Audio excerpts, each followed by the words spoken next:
The Beyond the Fame podcast is sponsored by the historic Ford's Theater in Washington, D.C. Step into 1865. President Lincoln has been shot and the city is in chaos. As the newest deputy to join the ranks, the investigation is in your hands. Join Detective James McDevitt as you retrace the footsteps of the Lincoln assassination through the streets of downtown D.C. Whether you're a history buff, a true crime enthusiast, or just looking for an entertaining way to get your steps in, there's something for everyone in history on foot. For tickets, visit Fords.org.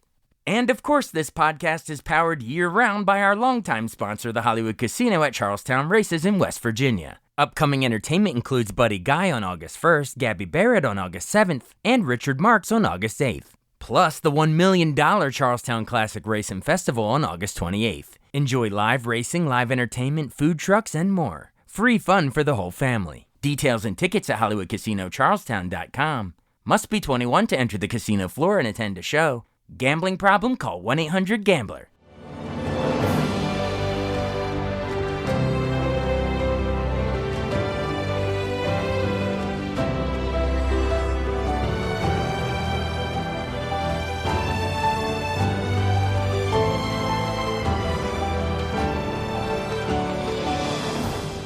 Welcome to the newest episode of Beyond the Fame with Jason Fraley. I'm your host, Jason Fraley, picking the brains of the top artists and entertainers of our time. The classic soul, funk, and R&B group Royce rocks Bethesda Theater in Bethesda, Maryland this Friday. I spoke with founding members Kenny Copeland and Michael Nash to break down the band's biggest hits, including Car Wash, I Want to Get Next to You, I'm Going Down, Wishing on a Star, and Love Don't Live Here Anymore. Hey, Kenny Copeland and Michael Nash of Royce. Hey, thanks so much for joining us on Beyond the Fame. Thank you for having us. Absolutely. I really appreciate it. Of course, as we said, you are from the iconic R&B group, also, I guess, some soul funk, depending on the era, of Royce, coming to the Bethesda Theater in Bethesda, Maryland on Friday, July 24th, this Friday. Have you all played that spot before? Actually, many years ago, we played there, maybe about 6 or 7 years ago, but nothing since then. Right. And who all tease your current lineup? I know Gwen Dickey, the original female vocalist, but it's part of the group, left years ago. So who you rocking and rolling with these days? Yeah, we still got 9 people on stage. We got Yvette Cook, our lead singer. She's been with us for almost 20 years now. Yeah. Michael Nash, original member, myself, and John Haynes. All of our guys has been together now going on about 17, 18 years. So It's family, that's for sure.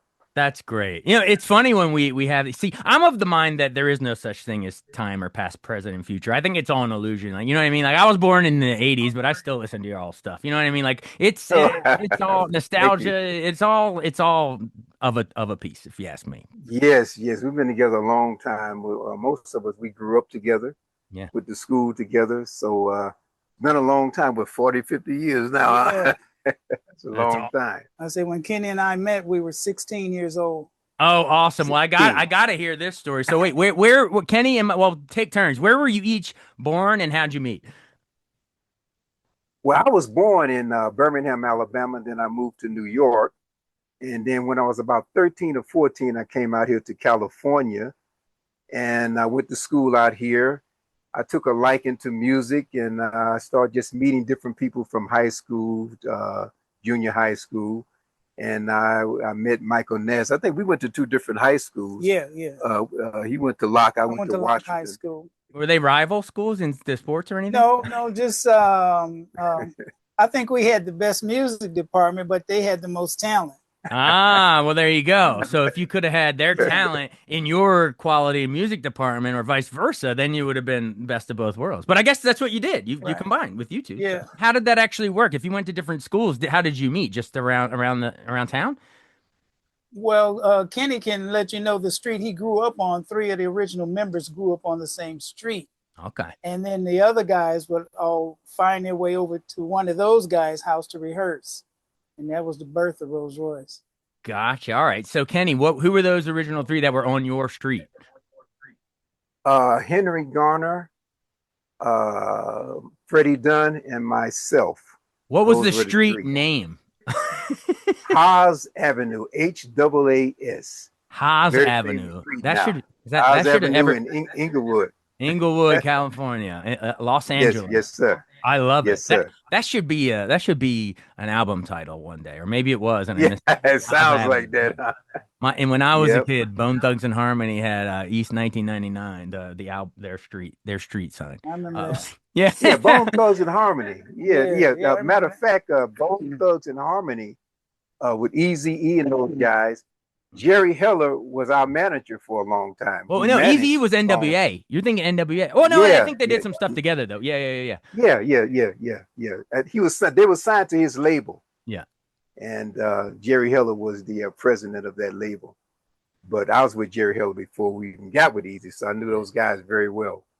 I love it. Once again, like we're saying, time is an illusion. We all listen. It all music influences. So wait, so what did you grow up? But I like we're getting to where you guys met, but even like right around that time, you said rehearsing on the weekends. What like music were you all sort of listening to that was out on the radio or vinyl records at home at the time? Oh, probably Kool and the Gang, Earth, Wind and Fire, the Ohio Players, groups that featured the musicians, and all of the groups had horn sections. Yeah. And because it was what we would call today analog music, Yeah. every band had their own sound because they went to different studios. Right. So, but on the weekend, it was like a laboratory. I'd played with other bands, but this band was the only one I'd ever seen that was serious about rehearsing. Everybody's serious about playing, but nobody wants to really rehearse. Well, that's the problem. No one wants to put the actual work in. You know what I mean? That's how you separate yourself. Right. There's a lot of talent out there. No one wants to put the work in, but you did. Yeah. You got to put in the work, and that brings me like when we do go to shows. A lot of these bands, different members are from different states and different cities. Yeah. So in actuality, they end up rehearsing at sound check. But when we come in, we've already rehearsed in California, so we do a real sound check. And all of the engineers said, "Man, it's a pleasure working with you guys because you're not rehearsing." I said, "We rehearse in California. When we do the show, we don't rehearse; we do a sound check." Yeah. Well, you've been rehearsing since like those early weekend days. You've been rehearsing together for 5 decades. So. Oh, you know what? You know what's funny, Jason? We've been playing these songs for many years, and we do not play anywhere without rehearsing again. Good. That's play good. The same songs we rehearse. We just keep our every time we perform, we rehearse first. Always rehearse. That's good to know because there's probably people that just sit back and rest on their laurels. We got this, but you want to stay sharp. You're always keep putting the work in. That's like the theme of this. Royce is putting in the work. I love it. Oh yeah, absolutely. I love it, and I love that you said. You mentioned Kool and the Gang, and Robert Kool was just on this show like a couple of weeks ago because they played the 4th of July down in DC. So. Good. Shout out Robert Kool. And Ohio Players has been on here before too. So yeah, it's like your influences are now influencing other people, and now you're coming to visit. It's great. All right, cool. So that's you guys growing up and in your LA, and I guess did Royce officially form in what, like 73? But take me into the early iterations. Weren't you originally called the Total Concept Unlimited, and you toured with Edwin? Well, we had a couple of names. Total Concept Unlimited. We had Magic Wand, Dynamic Souls. Yeah. You know how it goes. You're just trying to figure out what's best for you. Yeah. And that was like in 74, 73. And then we finally settled on the Rolls Royce, which we chose the Rose because we had a female. Yeah. And then we added we wanted something classy, so we put them together. Yeah. Which came to Rolls Royce. So that's how it's a little play on Rolls Royce, but you had Rose. A nice little pun there. I like it. Yeah. But sometimes people got it mixed up. It was the group, not the person that was named Rolls Royce. Her name was Gwen, and we were Rolls Royce. So together between the Royce and the Rose, we combined it, and that's how we came up with the name. I like it. Thanks for pointing that out, because I guarantee there's going to be a lot of listeners, particularly on the younger side, that maybe were born after your heyday, that they know the songs Car Wash, etc., and would think it's just a female singer. Oh, that's Rolls Royce. I downloaded them on my iPod, and then when they come see you guys, that's the group. That's the whole group. Yeah. Matter of fact, if you come to the show, I have a whole little skit that I let the young people know, because some of the young folks, they thought that Mary J. Blige did I'm Going Down. Yeah, right. Madonna did Loved on the. I'm gonna educate them on that. Let them know who came out with that first, so that there is no misconceptions. I'm glad that because your stuff has been covered by a lot of people over the years. So I'm glad we got to straighten this out. So you can be like, no, that wasn't Christina Aguilera and Missy Elliott in Shark Tale. That was us. Or that wasn't cover girl for Jay-Z or Beyonce or Baby Seal. boy, yeah. Yeah, you're right about that. Yeah. And we're gonna educate them, Jason. That's for sure. Yeah, I love it. I love a little skits, a little storytelling time in between the songs. So we're giving them a taste here on this podcast, but you got to come to the show to see the whole shebang, the whole story. I love it. I love it. Well, Yeah, let's come go to the show. They'll be pleasantly surprised. I love it. I love it. Well, I want to go into some of the songs, but I guess, right before we get into that, I want to give a shout out to Norman Whitfield, like the Motown legend producer. He helped you guys get that first record deal, right? And then were you all together? Were you down in Miami when you discovered Gwen Dickey? Add the Rose to Rolls Royce. Is that where it happened? Close. That's very close. Edwin Starr was being produced by Norman Whitfield, and he had a hit, War. What is it good for? Band. That's it. Absolutely. Yes. So he needed a band to perform live, and he brought Norman Whitfield to the Rolls Royce rehearsal. And when he heard him, of course, he loved the band. After that, after leaving Edwin Starr, Norman got the project for the Car Wash movie and stayed in touch with us. And he said, you guys need a girl. So Gwen Dickey was singing down in Miami, and that's where she was discovered and brought to the group that Norman already had, that was Rolls Royce. So she had already taken her talents to South Beach, to quote LeBron, but it was reverse LeBron. You brought her out of it. Actually, it's kind of new LeBron because he ended up going to LA. So there you go. She was the original LeBron going from Miami to the Lakers for you guys, where you guys are. There you go. That's the best random dad joke I can make right now. All right, cool. All right. So let's go into. You mentioned Car Wash, the movie. Obviously a classic. So, and you guys are doing. I guess you do the title song. It's the 1976 movie by Michael Schultz, the director. Had you all before Car Wash? Had you all seen his previous movie, Cooley High, that in '75? Like that's a coming of age classic. Yes. Oh yes, we did. That's yes, classic, we did. He's a great director and producer. Yeah. And the funny part about it, Jason, to make a long story short, they actually wanted more established artists to do Car Wash in the beginning. They wanted Smokey Rouse and they wanted everybody else. But Norman Whitfield talked to me and said, listen, I got some young, fresh guys. Yeah. They hungry. You trust my judgment and let them do the movie. And Warner Brothers, MCA, they said, okay, we're going to give it a shot. And I must admit, we did all of the music, all the scene music, every stitch of the music. 19 songs. It was a double album set. We wanted the few groups that had a double album set at that time. You did for Car Wash what Bee Gees would do the following year for Saturday Night Fever. You know what I mean? Like you guys putting together the whole. Yeah. I love that. Yeah. Well, a lot of work. A lot of work. Well, everybody, obviously. I'm sure. I want to hear about the work now. And let's take one song at a time so I can get cool stories on it because there's a bunch of hits came off of that album. But I guess let's go into the title track first. Any cool stories you can share about you all in the studio putting that together? Well, actually, we were at Norman Whitfield's house in Beverly Hills. And he had went to the movie set and he said, we need something that represents a car wash. And we just started slowly putting little things together here and there. Yeah. And then whenever Norman Whitfield says, that's it. Once he heard what he wanted to hear, he said, that's it. We're going to roll with that. So we pieced it together slowly but surely. And that's how it started out with the hand claps. All that. And that's how it started out. So I was saying, but Norman, we're not even playing. What about him? He said, trust me. And now that's a signature thing today, the hand claps. Yeah. Some of the basketball games, they played the hand claps. So it's the thing I like is now the Dodgers are doing it. Yeah. Oh, That's yeah. it. Every You you got go it to down, any Jason. baseball game, basketball game, football game, hockey, Yep. you will hear that. Yep. And a lot of people just think it's some stadium anthem, off of Jock Jams or something. But no, it's your song, Yep. and you can't forget. Yep. Right in between the bing, you got to do the bing. Yep. The guitar part. Yeah. I can tell you know it, Jason. Well, everybody knows that. Are you kidding? Whose hands are actually clapping? Is that a cool behind? Let's peel back the curtain. Whose hands are doing the clap? That's actually about 5 or 6 of us in the studio, Yeah. including Norman. Oh, All he's in the one of the studio hands. doing All the right, hand cool. clip. Gotcha. Yeah, Norman is one of the hands. Yeah. He created it. He says, so I'm going to be in it. So he was one of the hands. And who comes up with the bing? Oh man, who was there? Was that one of the guitar players? Kenji.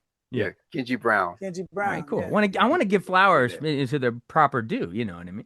All right, yeah. Well, it's a classic. My generation it's everywhere over the radio and everywhere. But pop culture, I probably heard it in the movie Little Giants. Probably there's like a scene where all the kids are out there washing to the. Anyway. Yeah. You guys probably get nice Little royalty Giant. checks with all that. Rose royalties. Awesome. Well, All right, we've been fortunate. We've been fortunate with the royalty checks. They still coming. Oh yeah, pay for many a car wash. Yes. Yep. All right, cool. Well, how about some of the other songs on there? Obviously, what was another? I Want to Get Next to You. I want to get next to you. Yeah, let's do. I want to get next to you. Yeah. Now that song, I'm a trumpet player, and Norman would hear me sing a little bit like Smokey Robinson, Philip Bailey, and those kind of guys with the falsetto. So he said, Kenny, I'm going to need you on this particular scene to do this song. And I said, well, I'll give it a shot. So anyway, he took me in the studio, Jason, and I'm going to tell you something. After that song, I asked Norman, don't ever ask me to sing again. He was so hard on me. And I said, if singing is this hard, I'd rather not do it. And come to find out because I would stay on one line, for like a week. And I kept saying to myself, what does this guy want? But he's a perfectionist. Yeah. So I had to, accommodate. And finally we got the song done. And after so many, 6-7 months, the song became a big hit, #1. And he said, Kenny, you are now a singer. You are not just a trumpet player. So I said, okay. So the rewards was bigger than the work that I put in. I like it. So that was really the one that moved you out from just behind the trumpet, which is amazing. Amazing talent, by the way. No shade to the trumpet. That's freaking awesome. Thank you. Jason? Yeah. It was I Want to Get Next to You was in the R&B chart. Yeah. The country chart and the pop chart at the same time. How many songs can say that? I mean, that's right. Move over, Cowboy Carter, Taylor Swift. You all were doing it first. You know what I mean? Yep. That's true. That's true. And then I'm Going Down was top 10, I guess, in the R&B charts, I think. So, I mean, folks, there were some bangers, as they say, on this.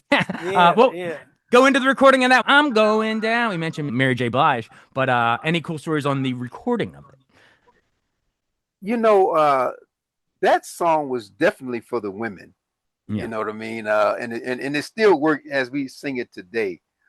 Because if you look at the scene with the song going on, it just brings back a lot of memory. And it was so perfectly done. And it was so perfectly, it fit the scene so much.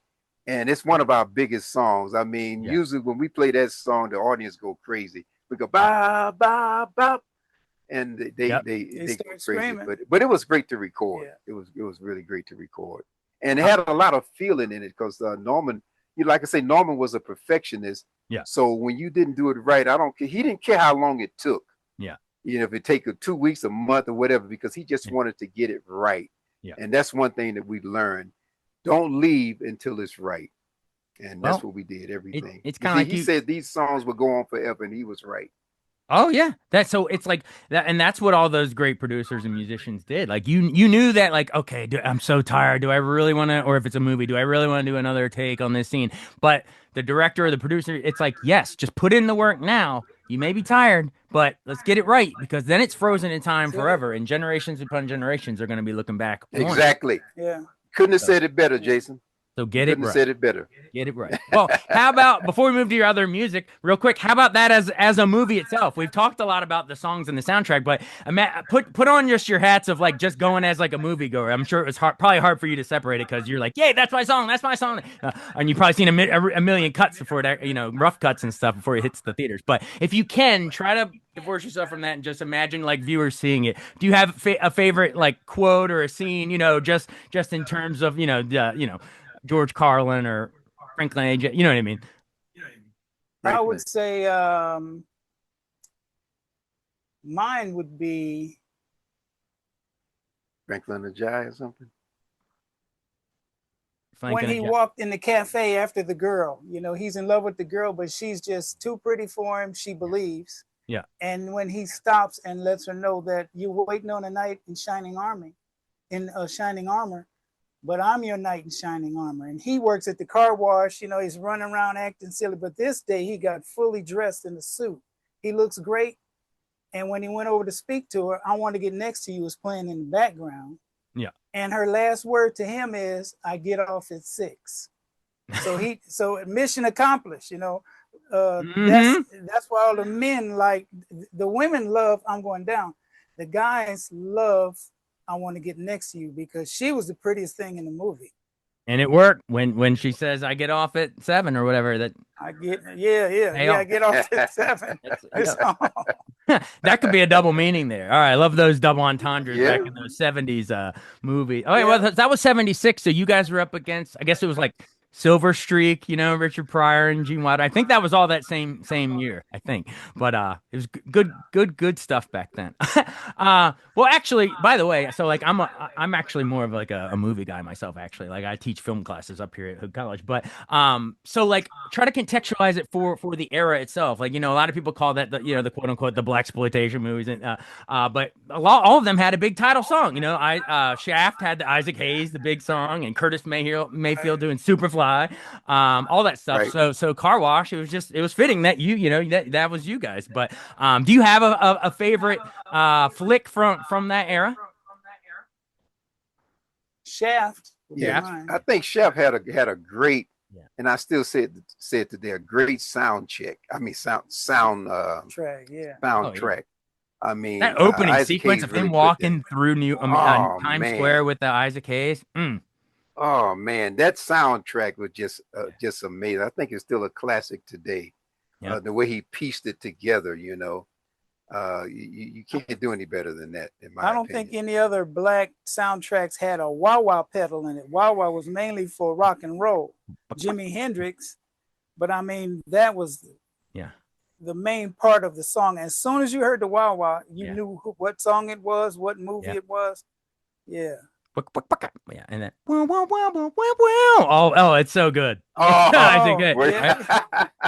and then of course then Isaac Hayes doing the voice. Is that you guys remember the line? I'll do it, but I want to see if you know it.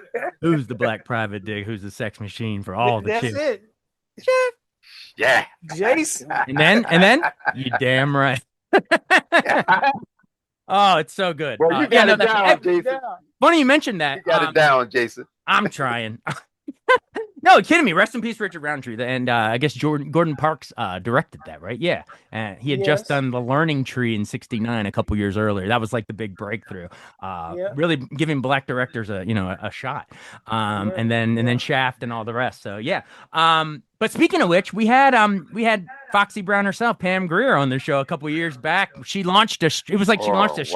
Yeah, it was like a streaming service called Brown Sugar that was like a place for people to sit and stream at home, like Netflix style. All these movies, including Car Wash, was on there, which was really cool. So, if you get a chance, I didn't even know if it's still going. I should have looked that up before the interview. But shout out to our archives if you want to listen to the Pam Grier interview. It was great. And I guess Michael Schultz goes on after you guys and does Grease Lightning with Pam Grier and Richard Pryor. So there's my tie-in. Yep.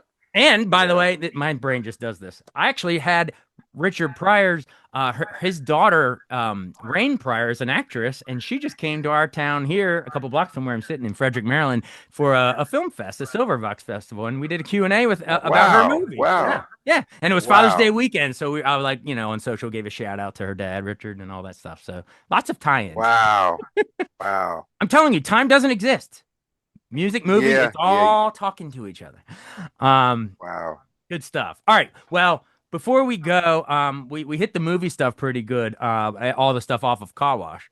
But I do want to shout out some of the other songs we might hear if they come to Bethesda Theater. So I guess your second album, In Full Bloom in '77, had Ooh Boy, and then I guess the really big one was Wishing on a Star, right? Is it true that Barbara Yes. Streisand turned that down, and you guys were like, "What the? We'll take it." Actually, let me tell you a story about that. Norman Whitfield, the girl who wrote the song, what was her name? Billy Calvin. Billy Calvin was his girlfriend. Okay. And she was a writer. And he talked her out of giving it to Barbara Streisand. Oh, really? So he could. Yeah, Norman convinced the songwriter not to give it to Barbara Streisand. That's right, and gave it to us, and she fell for it, and we can't thank her enough today. Great Hey, song. you don't really want to. Thank you, You don't want to do that Yeah, song. thank you, Billy. Yeah, Billy Calvin, right? That's Yeah, right, Billy. yeah, that was great. But it was originally written for Barbara Streisand. That's originally. Hilarious. But we got lucky. That's we got hilarious. lucky, and it paid off. Because she was doing this is how my movie brain works. She was doing in '76 was doing her version of I believe what A Star Is Born was, that the one with Christopherson. I think was that year while you guys were doing Car Wash. Right. So it's funny that so then this songwriter's got Wishing on a Star floating around ready to come next, and which of the two would get it? Oh, is it gonna go Streisand? Nah, we'll take it. Royce got it. You don't want that. Yeah, we were so lucky back then. Yeah, so lucky. So Cover Girls and Jay-Z and Beyonce, Seal, all them could have been covering Barbara Streisand. Instead, they're covering you guys. There you go. Royce. Yep. And that's what happens when you do good songs. Good stuff. When you do good songs, it lasts. Absolutely. Well, maybe time for, I don't know, maybe one or two more, because you've been generous with your time. But how about we got to hit that third album, Love Strikes in '78. That had Love Don't Live Here Anymore. Another really famous one, man. Like these are like classics. Oh, yeah. Yeah. Top 5 R&B chart, I believe. Any cool stories? Like you've done a great job doing the other ones, but how about any behind the scenes? It went to number 2 in pop. Oh, really? Awesome. In England. Oh, it was a big British hit. I love that. Oh, yeah. Cool. And also, there weren't any horns on that particular song, Love Don't Live Anymore. But being that I'm a trumpet player, I incorporated the horns, and we kind of do what the string players do. Because back then, everything was real string players, real this, nothing synthetic. And that's our motto. Yeah, when you hear our same records, thing today. When you hear our records, you're hearing a symphony orchestra. Yes. With Norman standing next to the director, maybe me and a couple of other guys over in the corner just looking at all these 35, 40 old people with violins. So Wishing on a Star, I Want to Get Next to You, Love Don't Live Anymore, Car Wash, all those songs have real strings on them. Yeah. And honestly, that's what I miss. I guess I'm maybe old throwback, old school, old soul or something, but I miss, and no shade to, I know there's a lot of great musicians that are super talented that can do, digital stuff on the synthesizer and all that computer. But like, I truly I love, especially coming to these shows like your guys, I love the old school, like Chicago with the horn section, or you guys, you know what I mean? Like, there's something special about it. You just said one of my favorite groups, Chicago. Well, rest in peace. The saxophonist just passed, right? They just passed, huh? Yeah. Wow. Yeah. Saturday in the park, I was in the 10th grade. And we couldn't believe that we were dancing in Watts, California, to some guys from Chicago. A bunch of white boys in Chicago. Our station, right. Yeah. Look, our station was a very black station. It was KGFJ. Yeah. And they were playing Chicago on KGFJ. We just had to find out who these guys were. Yeah. But it was something to see guys playing horns. Yeah. And people dancing. Chicago was on Soul Train. Oh, Nice. Yeah, they did Soul Train A little once. crossover. DMC, Run DMC, and Public Enemy, they did like a super group. They were just talking about, when DMC and Aerosmith were breaking down the walls, and they were like, yeah, Steven Tyler has a bit of a funky vibe to him, and then they did the mashup. But you're Right. saying Walk similar This to you Way. guys. You're in Watts, you're listening to Chicago, and I guarantee people in Chicago were listening to Royce later too. Yeah, yeah. Absolutely.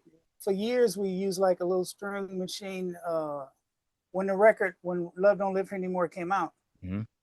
But we were doing a show in New Jersey. I won't mention the name of the show, but it was 5 a.m, and we were getting ready to go on the air. This one show, I mean, that was their niche, was they would bring live music at 5 a.m. for the people that are driving to work.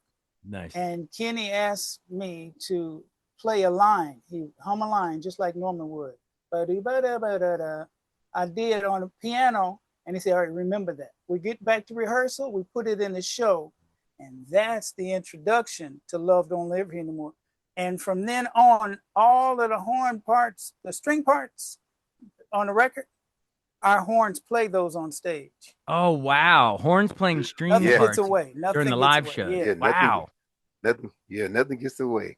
So You yeah, get the so real obviously deal you when don't you have a see us string live. section. You're not bringing a string section to these Bethesda theater shows, but you kind of no. replace it with the horn section. Nice. Yeah, absolutely. Yes. Absolutely. That's Absolutely. awesome. See, folks, you're in for a treat, and you're gonna hear. I mean, I know we got to run. We don't have time, but you're gonna hear "Is It Love You're After" and all the other ones too. From, I mean, you had a greatest hits, and then like 7 more albums after that, or something crazy. So, but yeah, you're gonna hear all the ones we mentioned and a bunch more. But what's really cool is what we're saying here. And it's, I kind of want to leave it on that note. Is that it's a live atmosphere. Invite them on out. You get to see a live band actually playing the instruments. Let's go, baby.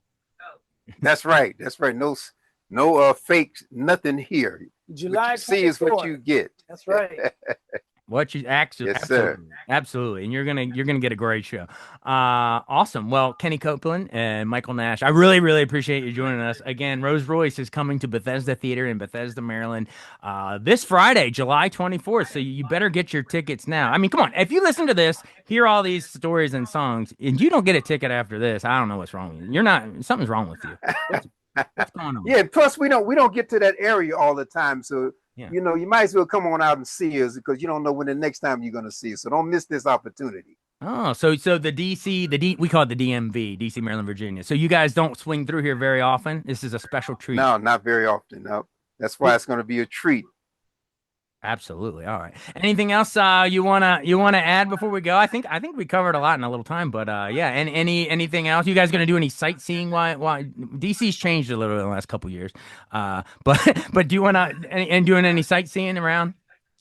I would like to, but we coming in early that morning. Then the next day we going to Pittsburgh, so we not going to do too much sightseeing. Absolutely. All right. All right. Well, Maybe the next time. And by the way, our lead singer Yvette Cook, she's actually from that area, so from she DC, got a lot really? of friends and family. Yeah, she got a lot of friends and family that's coming to the show. I love it. Absolutely. Well, Yvette Cook, you said? Yvette Cook, yes. Yvette yes. Cook. Do you know where exactly? Because Because I know our local listeners are going to be like, "Oh, I wonder what neighborhood." Do you know where exactly? No, not I really don't know that, but she is from that area. Well, come to the show and she'll announce it on stage. You'll hear all the stories. Yeah, absolutely. There you go. Awesome. She will. Hey, this She was a will. blast chatting with you guys. You guys seem like really, really fun guys. I appreciate it. Thank you, Jason. We appreciate you, and let me just say this, Jason. I'm very impressed with you. You're knowledgeable with the music of the era, man. I tell you. I mean, you know about it. We don't have to teach you anything. You know about that. Well, I can appreciate that. I tell you, Yeah, I mostly come from the movie side, but I can't help. I'm trained in film, but I'm a fan of music, if that makes sense. So you guys were kind of a perfect interview. I was like, oh, well, that car wash is both. Yep. Thank you. Give me real quick. Here's my party trick, and as we go, say a year, any year, and I will tell you what movie came out. Go, just hit me with them, rapid fire. Say years. Just start saying years.